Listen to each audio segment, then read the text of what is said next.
This podcast is brought to you by Elite Level Status Wines. My wine journey started with drinking cheap grocery store wines that were really acidic and gave me headaches. Then I switched to quote-unquote luxury, but overpriced, full-bodied wines that were really heavy and had a bad aftertaste. The inability to find the perfect wine led to the creation of Elite Level Status Wines. Elite Level Status Wines are approachable, medium-bodied wines with great flavor and minimal aftertaste.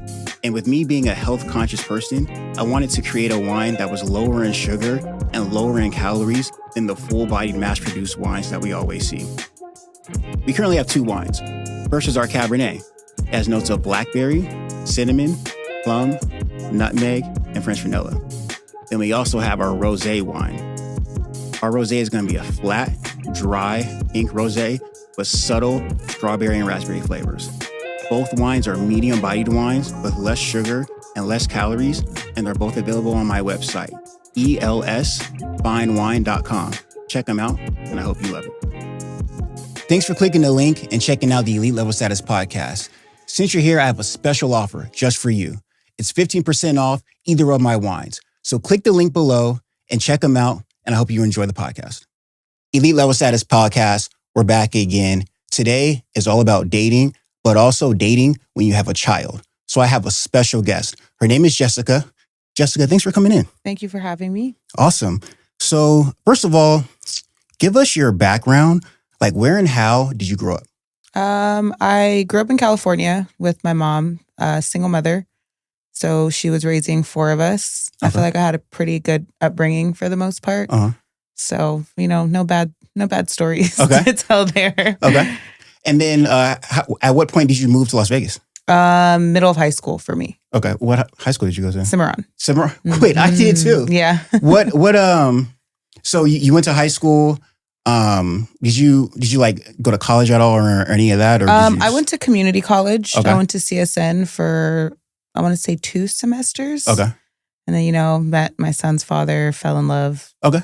Stopped going, but we're going to get to that in a second. You have a background in the service industry. What are your thoughts on that? And then is there anything that people assume about you? I like the service industry for the most part. I think it puts you in a position to meet a lot of people. I think it's a great networking opportunity. Yeah.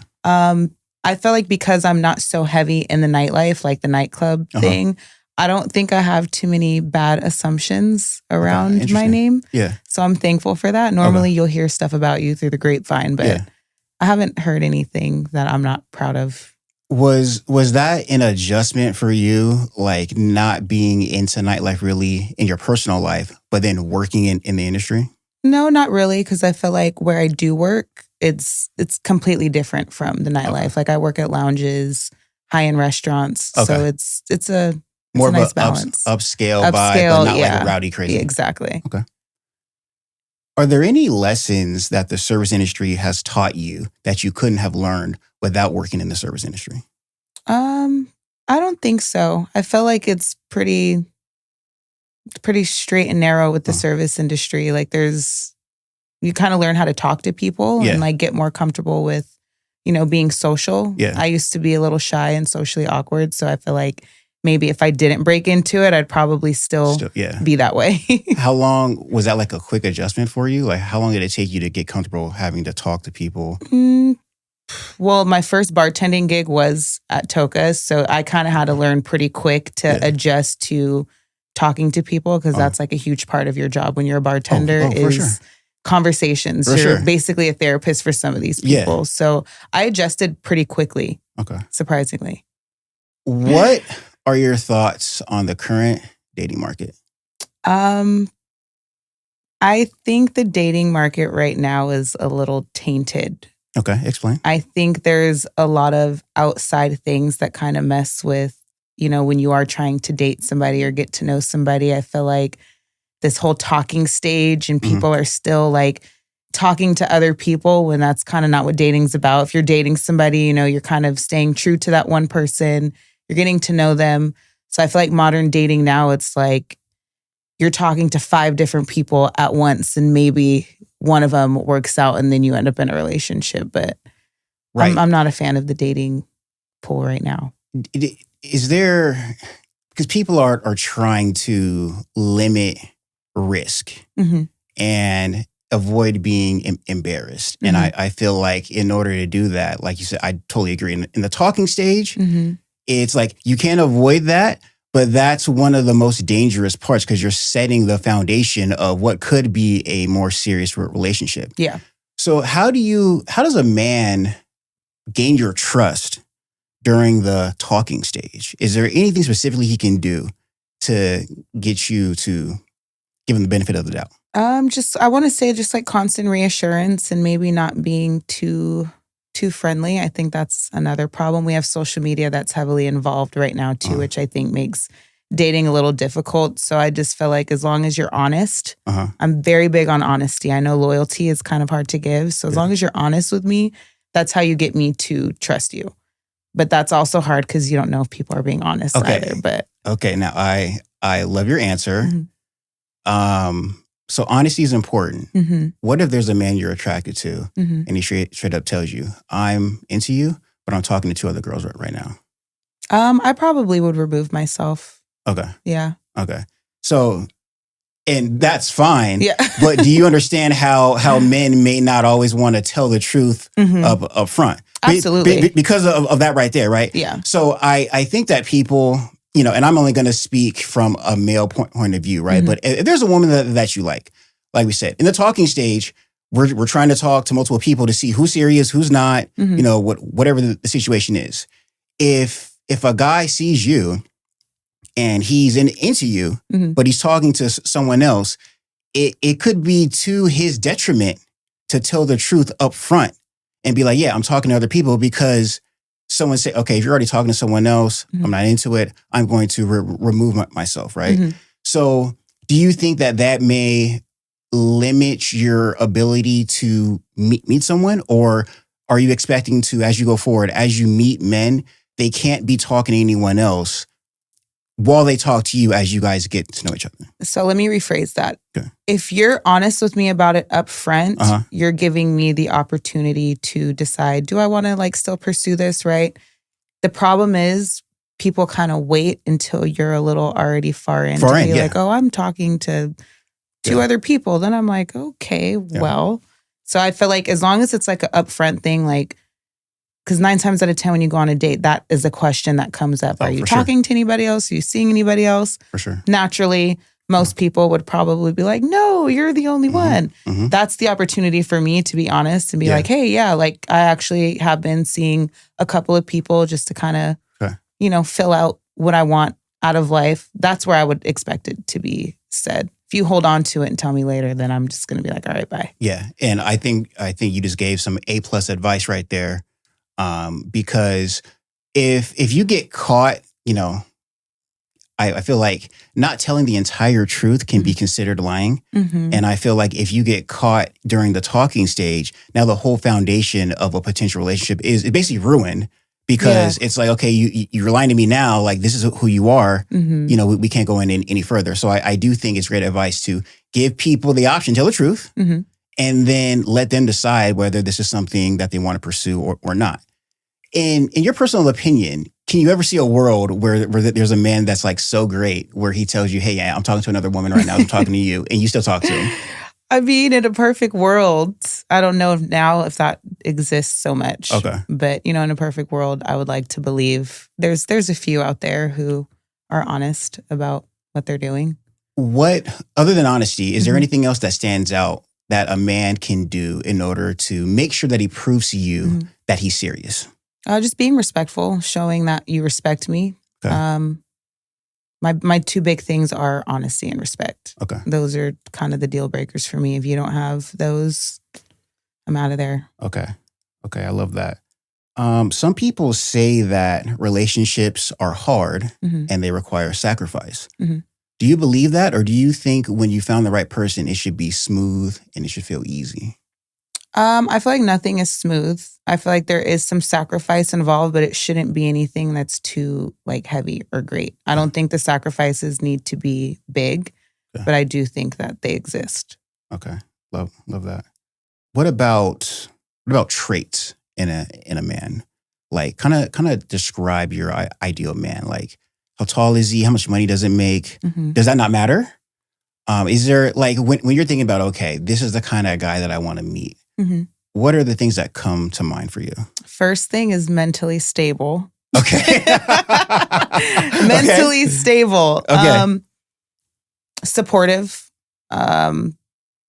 Obviously, I would like a man to be successful. I don't think he needs to be like ridiculously rich, but to obviously like your life is together, you're doing well for yourself. You know, I can respect that. I'm not one who's like, oh, he has to be doing this and be this tall. It's good. As long as you're like, you know, holding your own, you're good in my book. Would you date a guy that's shorter than you? No. I like to wear high heels. So for me, a little shorter than me, I don't think that's going to work. Okay. Is that, and listen, when I ask these questions, you know, and I've heard it too, people will say, oh, that shouldn't matter as long as they treat you right. That's all that should matter, blah, blah, blah, blah, right? Mm-hmm. Listen, the person that you pick, that you date, you got to live with it. Exactly. So it's like, this is your life. Your life is great as is. If you're going to get into a relationship, that person should be a net positive. They should bring the traits that you want. So I feel like this isn't bad to have certain traits. To have preferences. Yeah.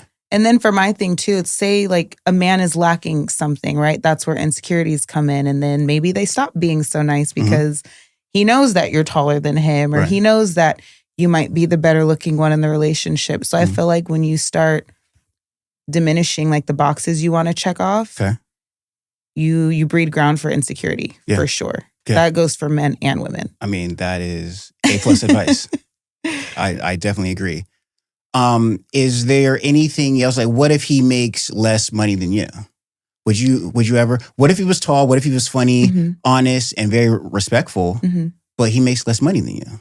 I mean, I wouldn't see it as a problem unless I feel like I may be starting to carry all the weight. Okay. Right? Okay. And then if he is, I would also be the one to try and motivate him to maybe like try and find a way to do better so that we're either equal in what we're making, or, you know, you're doing something that makes more than me. I'm big on pushing people to be better than what they are.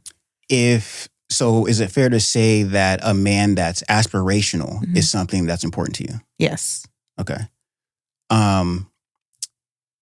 Would you be okay supporting a man who makes less than you right now, but he's working towards something bigger? Maybe he's going to school, becoming a lawyer, becoming a doctor, you know, or whatever it is. Yeah, I'm not against it because I would want somebody to be that for me as well. Yeah, for sure. Now, if it becomes you're not trying to better yourself, then we have a problem. Okay. Yeah.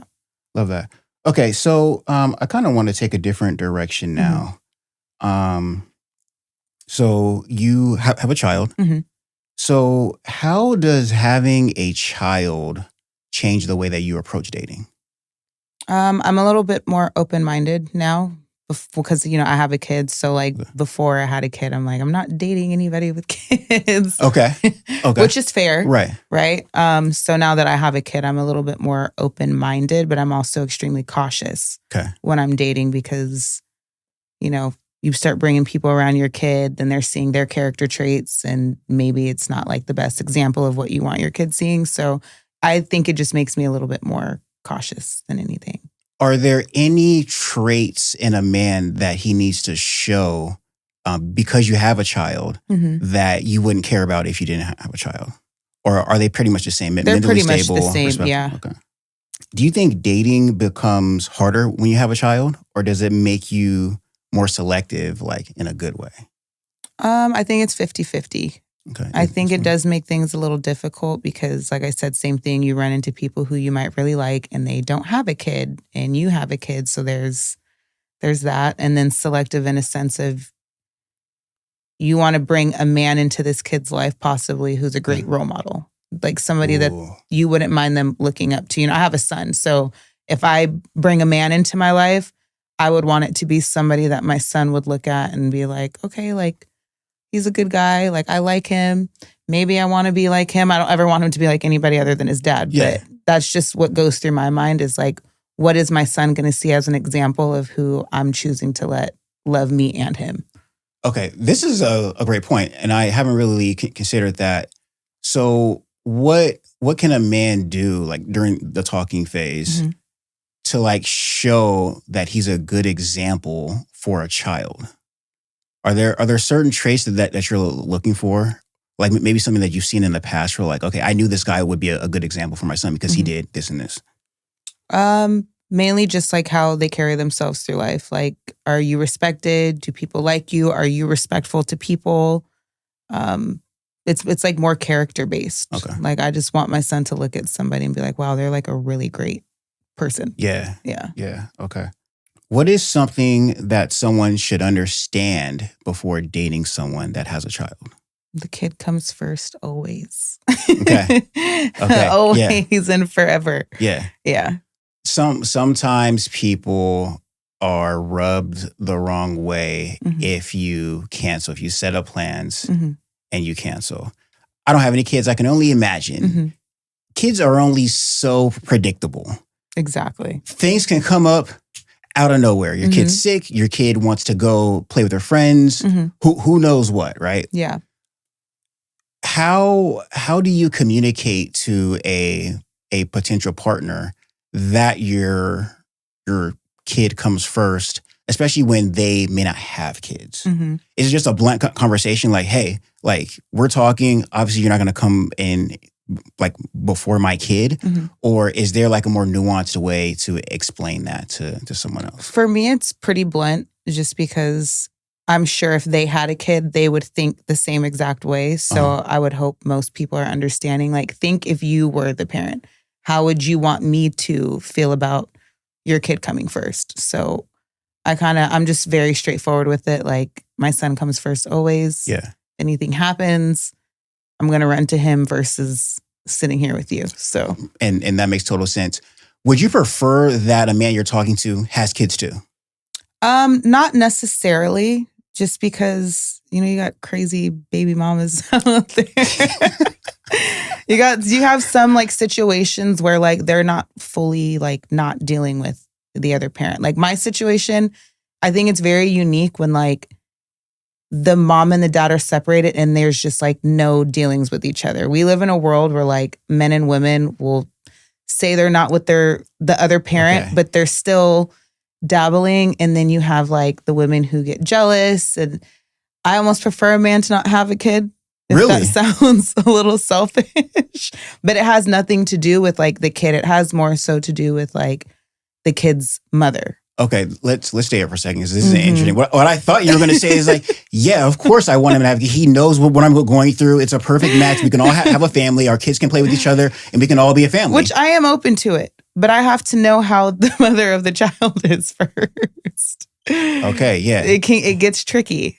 That's an interesting. But like, doesn't the guy have the same concern about you? Like, how does he know that you don't talk to your son's father? I'm pretty honest about that. I'd be honest, like, yeah, him and I still talk here and there. No, we're strictly co-parenting. Like, we have a friendship. You can kind of tell when a woman is like on just a friend basis with their son's father or their daughter's father. But then there's some situations where it's very obvious that like there's still something going on between. Okay, so there's I can see a gray area here because how does it raise a red flag to you if a man isn't talking at all to his son's mother? No, Don't I think they should have. No, I think they should have a relationship, but sometimes those relationships go past just being a co-parenting situation. Do you know what I mean? My situation, like I said, it's a little complex. Like everybody knows that me and my son's father are like we're just on a co-parent basis. Okay, that's like it's public knowledge because of who he is and all that stuff. So for me, it's not a hard thing for people to understand on my end. But I've been in situations where they'll swear, and then next thing I know, hey, I'm just dropping my kid off at mom's house. Yeah. Wow. Okay, that's crazy. I can definitely see how a woman would be like, yeah. And I could also, well, this actually brings up a lot of problems that I could think of. If if there's any sort of animosity between a guy's baby mama, if she's jealous, if the guy kind of like dumped her and it wasn't her dumping him, I can see a lot of scenarios where that could be a problem for you as the woman trying to date him, and he has a child. Yeah.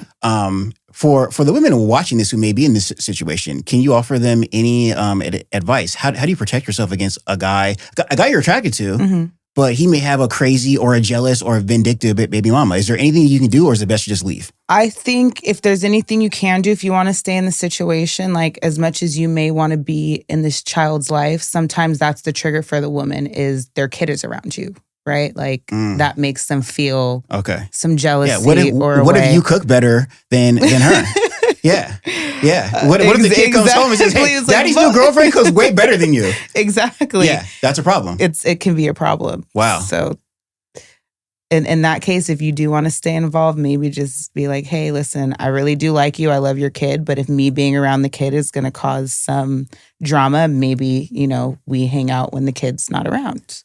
Are you expecting the guy you're dating to handle any and all drama with the baby mama, or do you try to like reach out to her and talk to her, I guess, woman to woman? I don't know. I would like for us to be both mature enough to do that, but sometimes and how often does that happen? What are the chances of that happening? It hasn't happened with me at all. Okay. So I can't really say, but if it does happen, I would like to be adult enough to sit her down and be like, okay, how can we find like a middle ground of where you feel comfortable that I'm around? And, I had to deal with a situation similar on my end. Like my kid was around dad's girlfriend. I had no idea. Okay. Yeah. And it made me feel away because it's like, I should at least know the woman that you're bringing my child around. Yeah, so for sure. He was mature enough also to sit us both down so we can talk and introduce ourselves to each other. I think that would help the situation a lot. Cool. Wow. Okay. So I understand your answer for why you'd rather date a guy with no kids. Less complication. Yeah. It makes a lot more sense now. Yeah. Does a guy with a kid, due to the issues that we have just talked about, does he have to be like greater? Does he have to be like an even better potential man to deal with the potential mess that could be waiting for you if he does have a child? No, I wouldn't say greater. Like I'm still open to dating with somebody who has a kid. I just would prefer not. Okay. Yeah, and listen, I can understand. The way you broke that down was really good. You were respectful the whole time. Yeah. You were very articulate. You did a great job there because you could have really went in right there, but you didn't. Okay, listen, great job by you. Do you feel like dating when you have a child becomes less about excitement and more about stability? For me, no, because I'm not really looking for somebody to come in and take care of me and my kid. My kid has a dad, right?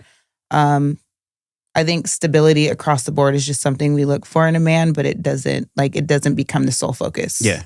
While I'm dating because I have a kid, right? So it's with all your dating experiences to this point, if you could give dating advice to 21-year-old Jessica, what would it be? Don't let anybody manipulate your feelings. Okay, can you explain? I just feel like when you're younger and you're dating, I think we don't know as much, obviously, as we do 10 years later. Yeah. So I feel like gaslighting is a very big thing that kind of keeps you in situations that you should probably walk away from. Yeah. But that would be my greatest advice. Don't let anybody manipulate you or your feelings into thinking like they're not valid or you don't deserve respect, because some people will try to make you feel that way. So once you come to a conclusion for how you feel, follow your intuition. Exactly. Don't budge. Yeah. People will try to manipulate your intuition is always right. Okay. Love that. Yeah. Oh, listen, I think that's great advice, Jessica. But I think a lot of times people disregard their intuition because they're afraid to be alone, or they like this person so much, they want it to work out so bad that they will completely disregard what they're feeling on the inside. And sometimes you just don't know any better, Especially when you're younger. And I feel like when you are, it's amazing how far we'll go when we love someone. Yeah. It's amazing how much trust we'll offer, how much benefit of the doubt we'll give when we're really far in. And it takes a lot. It's easy to say, like now, it's easy for me to sit here when like I'm not in love with anyone to like spew out all this stuff. Mm-hmm. But when you're really in it, it is hard, and you do have to rely on like your inner feelings. You have to have enough like self-love, self-belief to know that okay, you're good by yourself. You don't need, even if it's the love of your life, like exactly. You have to be willing to walk away, or else I feel like that's really when you start to get manipulated and gaslit. Okay. One more question. Mm-hmm.